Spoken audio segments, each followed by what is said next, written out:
नमस्कार दोस्तों, आप देख रहे हैं हमारा चैनल लेन देन न्यूज़ और मैं हूं आपका दोस्त दिनेश वैशाली।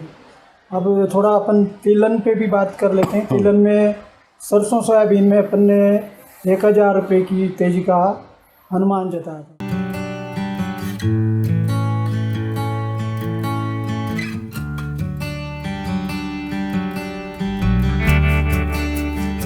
और ये जानकारी देने के लिए आज हमारे साथ है कमोडिटी एक्सपर्ट मुकेश जी भाटिया। मुकेश जी नमस्कार। नमस्कार साहब।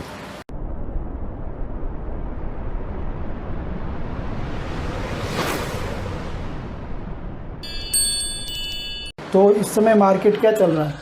नहीं, मार्केट तो उसके बाद तो उल्टे रिवर्स आए हैं। जो 7500 के आसपास सोयाबीन बिक रही थी वो 7000 के आसपास बिकने लग गई। सरसों बढ़ी है, लेकिन जो उम्मीद थी बढ़ने की वो नहीं आ पाई, वो बढ़त नहीं हुई है। उसके कई सारे कारण रहे। सबसे पहले तो गवर्नमेंट द्वारा जो 2021 का जीएम सोया मिल जो आयात करने का कोटा दिया था, उस कोटे में से 5.5 लाख टन माल बचा हुआ था।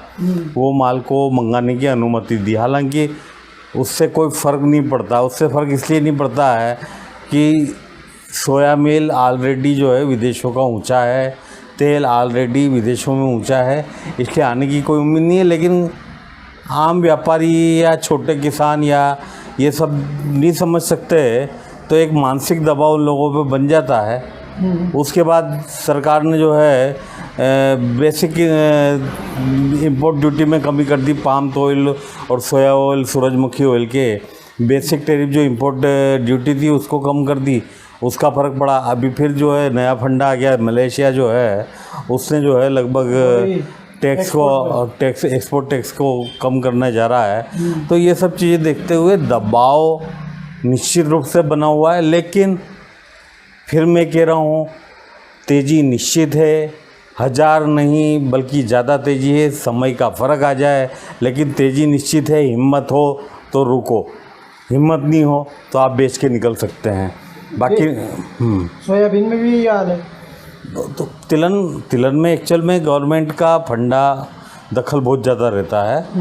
और तेलों के भाव कंट्रोल करने के लिए स्टॉक लिमिट लागू कर दी। अभी प्लांट उज्जैन के ऊपर छापा मार दिया था स्टॉक लिमिट का। तो ये सब चीज़ें जो है गवर्नमेंट कुछ ना कुछ कवायद करती रहती है, लेकिन जड़ में तेज़ी है। तो मैंने पूर्व में भी कई बार कहा है कि मोदी जी जो है पेट पे पट्टा नहीं बांधेंगे, साहब ये चीज़ खाओगे ये नहीं खाओगे। तो बाज़ार तो बढ़ने निश्चित हैं।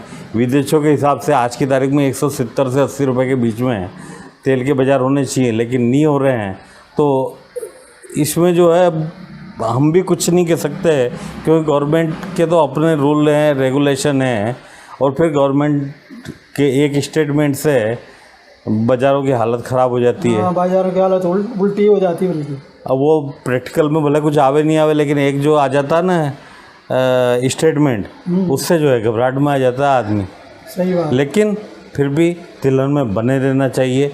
1000 नहीं, 2000 नहीं, 3000 की तेज़ी आएगी, लेकिन समय लग सकता है। ये मैं अभी फ़िलहाल इसलिए नहीं कह सकता क्योंकि मैं लगातार कैलकुलेट कर रहा था कि 1000 की तेज़ी अभी तक आ जानी चाहिए थी, लेकिन तेज़ी नहीं आई।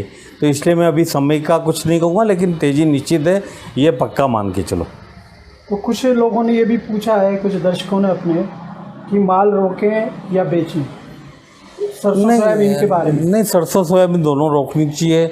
कहीं से कहीं तक कोई पैनिक होने की ज़रूरत नहीं है। अभी सरसों, अब सोयाबीन बिजाई के टाइम पे बीज की भी ज़रूरत पड़ेगी।